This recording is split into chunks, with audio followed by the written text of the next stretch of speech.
Spring is definitely springing here in the UK. For those of you that are just getting into this interest of bushcraft, you might be planning on going out for the very first time and using a tarp. For those of you who are more experienced, you may have upgraded your tarp over the winter months or bought a new one. I know I have. So I thought it might be interesting to put together a short video showing the checks and the process that I go through just before and when I head outdoors for the very first time using a brand new tarp. Hi there, if you're new to this channel, my name is Craig Taylor, and if you're interested in learning how to improve your bushcraft skills in a simple, no-nonsense manner, then please consider subscribing to this channel. Let's talk very briefly about my new tarp, the Alpkit Rig 14. I've had an Alpkit Rig 7 for a couple of years now and I absolutely love it. It is a brilliant tarp. I love the Alpkit products and I certainly like their range of rig tarps as well. There's nothing wrong with my Rig 7. I'm very pleased to say I'm very happy with using it. It is a certain dimension though, it's a certain size. Now what I found was that when I'm going out and sleeping on the ground, on a, in a bivvy bag, in a sleeping bag, on an inflatable mat, it's absolutely perfect, more than enough space, brilliant piece of kit. What I did find though was when I went hammocking, it was just too small for me to have my conventional A-frame type setup.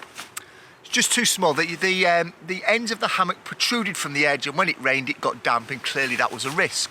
So I changed it to a diamond configuration and the diamond configuration worked just, and I mean it was within centimetres of being too small, so it just worked. But I found that the diamond configuration doesn't give you a great deal of room underneath to sort of do any admin under it. It's quite confined. It's really only the dimension of the hammock or the length of the hammock that it protects. Everything else, I felt it was a lot of wasted space. So over the winter, Alpkit did, I think it was about a 50 to 60% discount sale at some point over the winter. Brought this down to a price that I could afford. So I thought to myself, in for a penny, in for a pound, or several pounds, I'm gonna go for a larger tarp from the same manufacturers using the same material but larger dimensions to see if that can solve my hammocking problem. So I've got the tarp. I can look you in the eye now and tell you without fear of contradiction it's never actually left this bag that it's coming. So I've done no prep whatsoever prior to this video. It stayed in this compression bag, in this stuff sack, since the day it arrived. So what you're going to see me do over the next few minutes is to go through all of the usual checks and setups that I would go through with a brand new tarp. Hopefully, if you're a brand new tarp user and you've never been doing this sort of thing before, it will give you some good practice tips and hints to follow. And if you're a more experienced bushcrafter, I don't know, maybe there's going to be something in here about the way I go through this process that you've not thought about that could be useful to you as well. Let's get cracking. First things first, before I even go anywhere near this thinking about running any cordage through it or tying anything to it or any knots or anything like that, I always check over the actual tarp itself. What am I checking for? I'm going over almost every inch of this tarp that I possibly can. I'm looking at the stitching. Is there anywhere where there isn't any stitching but there should be? Is there anywhere where the stitching has started to come loose and there are loose threads? These rubberized, plasticky protectors at the end, are they starting to lift at the edges? Are they lifting beyond the point where the stitching should hold them in place? This one does lift at the edge, but that's only because the stitching it doesn't run entirely to the edge, which I think is a good thing. These tie-out loops here, I run my hands through them. Can I feel any burrs? Can I feel anywhere where the material is slightly thinner than anywhere else? Is that stitched into place? Where there is double stitching, is it actually being double stitched or is it started to fray at all? And I just go over every single piece where there is stitching on this tarp to make sure that it's consistent, that nothing is starting to fray or come unstitched or starting to become loose. The last place you want to find out that one of your tie-out points is weak is when you're setting it up. The last place you want to find out that any of your stitching is weak is when you start to place this under some tension when you're starting to set it up. best to discover those things at home as soon as you receive the package, and that way you can do something about it if you choose to return it.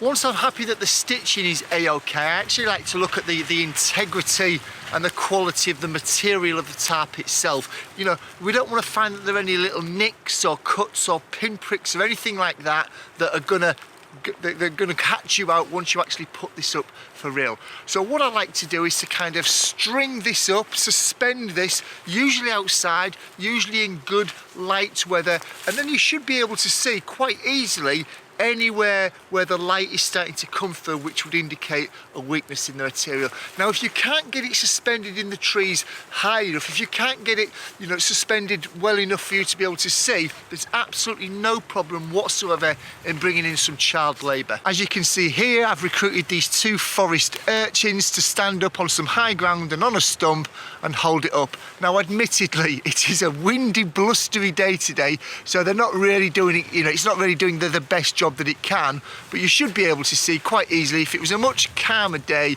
that held up as they're doing now, you'd start to be able to see any sunlight starting to poke through that fabric there. Once I'm absolutely certain that that tarp has arrived with me and that there's been no manufacturing defects, there's been no breakdown in quality assurance, it hasn't been somehow damaged in transit to me, once I'm absolutely sure that that tarp is as good as it's going to get on arrival from the retailer itself, then I start to set about tying things to it and tweaking it in such a way that it works for me when I'm out in the woods. In terms of cordage that I use in my tarp, I actually gave up using paracord, nylon paracord, some years ago now. I found that when it holds a lot of water, so it gets heavier and holds a lot of water in the morning. It stretches once a lot of weight has been put on it, and it's also prone to snagging. So a year or 2 ago, I moved to using polyester cordage. The stuff that I'm showing you here is stuff that I bought from Jamie Dakota over at Hull Bushcraft. I've got no affiliation whatsoever with Jamie other than he's a good lad. He's doing good stuff, and he's a British bushcraft. He's got his own company. About 10 meters, I think, of ridgeline cordage there. 5 hanks of, I think, 4 or 5 meters for each corner. He places a 5th one in there for you to have as an internal gear liner for hanging any kit up inside the tarp, and also a couple of smaller pieces for prusik loops for tensioning as well. So I've moved away from nylon cordage, and for a couple of years now I've been using this polyester cordage. It doesn't absorb water, it doesn't stretch anywhere near as easily, and it also has a much higher melting point. You might think, well, what's the point of that when it comes to a tarp? But of course, if you want to ever repurpose any of this for bow drill cordage, it's got a much higher melting point, so should last a little longer as well.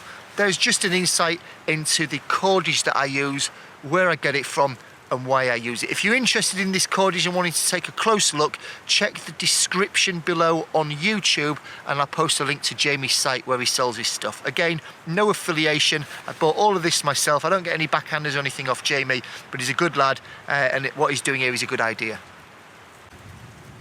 There's the tarp laid out. As you can see, it's a bit of a blustery day today, so I've just dropped a couple of pieces of wood on each corner to hold it into place. First thing I'm going to do is to take that 10 meter length of 5mm cordage, and I'm going to run it through as you're looking at it now, the roughly horizontal axis through the tarp. I'm not going to run it through every single one of the tarp loop attachment points. Those that are on the very end, over here and over here, I'm not going to run it through those. I'll show you what I'm going to do with those corner or those end points at some point later on in the video, but for now I'm just going to run that main ridge line through those central horizontal points.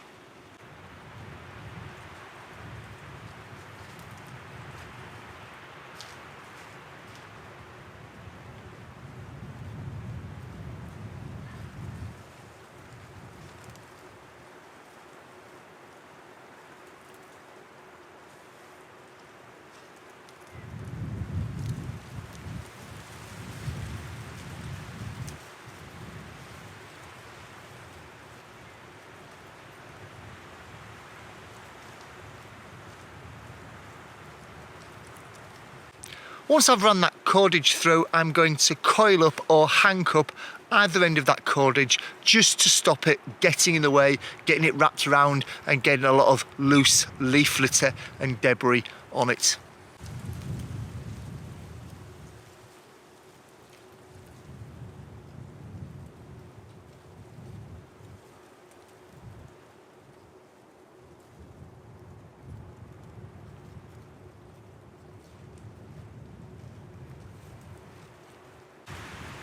I'm now going to move to those two end tie-out points that I'd previously ignored, and I have here 2 pieces of elastic shock cord, bungee cord, elastic shock cord, tensioner cord, whatever you want to call it.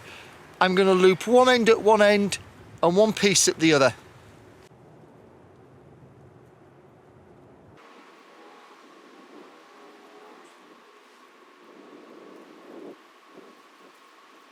Now, for those of you wondering why I tied that elastic shock cord at either end, if you check out the video link that's appearing in the top right-hand corner of your screen now, you'll see how and why that elastic shock cord actually comes in very, very useful when you're setting your tarp up.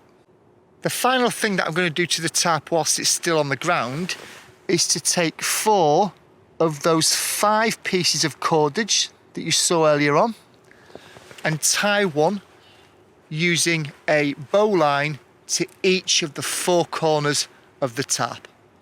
Finally, I'm going to take those 2 smaller loops and each one I'm going to tie roughly where I've hanked each end of the cordage up as a prusik loop.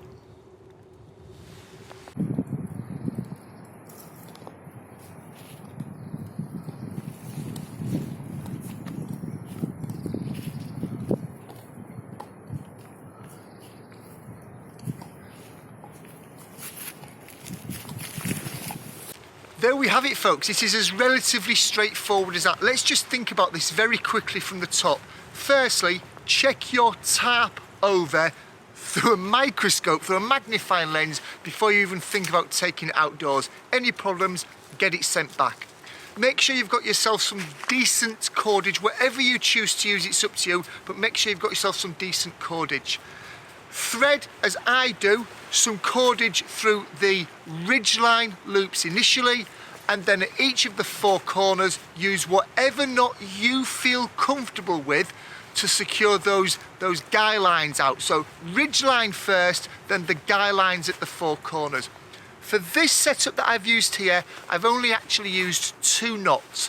One of the knots was a bowline for each of the 4 corners, and one of the knots was a prusik loop / overhand knot, all wrapped up together to on the actual ridge line itself. At that point there, you're ready to get out into the woods and have some fun. If you want some more tips once you've got your tarp in this state to help you get even more from it, then check out the 2 videos that are appearing on screen now. They will allow you to take this setup and do even more with it.